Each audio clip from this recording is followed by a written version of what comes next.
Not too long ago, I went bowling with some friends, and as you'll probably know, at the bowling alley, there are multiple lanes next to each other, and each lane has its own setup where you can play your game. And there are 10 pins at the end of the lane.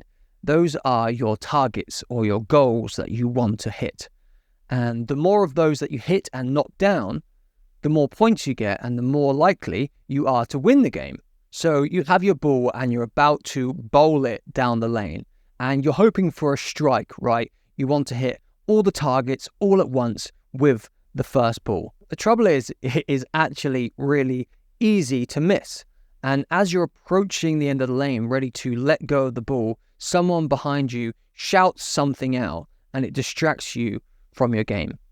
It is only a game after all. But as you let go of the ball and it starts to head down the lane, it just completely goes off the side. You miss. And you didn't hit any of your goals. All along the sides of the lane where you bowl your ball down, there are gutters.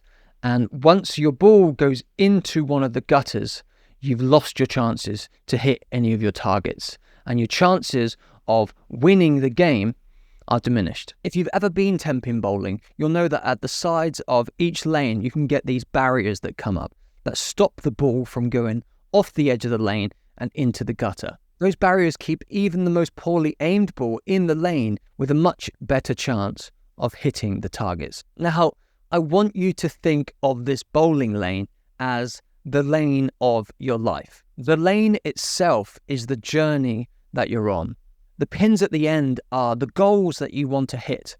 The ball is the actions that you take.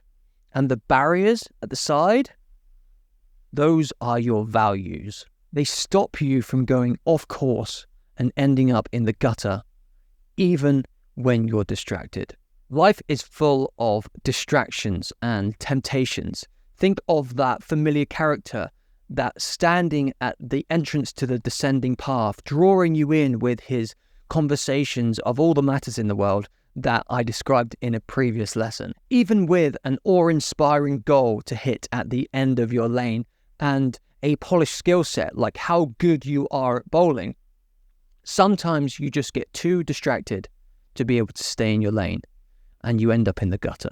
But with well-defined and prioritized values, even if you end up bouncing all over the place, you won't end up in the gutter and you'll have a much better chance of hitting your goals. Think about it. Any great game has well-defined rules. It's those boundaries that make a game challenging, exciting and fair. In the game of life, your values are your rule set. They don't limit your fun. They provide the framework to achieving your goals while staying true to yourself. You can have incredible adventures, pursue thrilling challenges and live a joyful life, all while staying in the lane that is defined by your most cherished values. So in today's exercise, you're going to define your values and rank them from the most important to you to the least most important. Start by writing down at least 10 things that you value in your life. And it's best to focus on things that are more big picture here, like health, financial independence, or family happiness, etc. Rather than more specific things like my healthy breakfast, or the income from my property, or movie night with my kids on a Friday.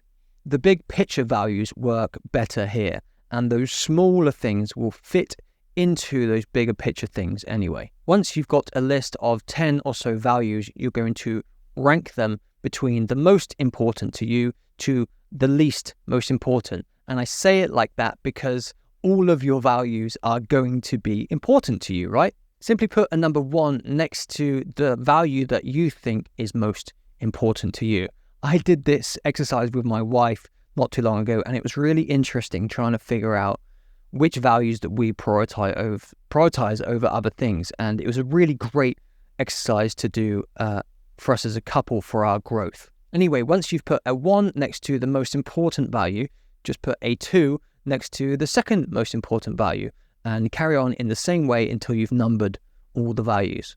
It is possible to have a few things on your value list that might come under equal importance to you. Say if you have spiritual connection and mental health and you think those both are just as equally as important as one another, then you could put a 2 next to both of them. But you don't want to do this too much. Your values aren't there to chain you down, but to liberate you. By consciously defining your priorities, you gain the power to choose wisely. Each action you take and each decision you make becomes a deliberate step toward a life that truly aligns with what matters most to you. Defining your values is just one of the first steps. The real transformation comes when you actively live according to them. Let today's exercise be the beginning of an intentional journey, and refer back to your values hierarchy often, especially when you're navigating difficult choices.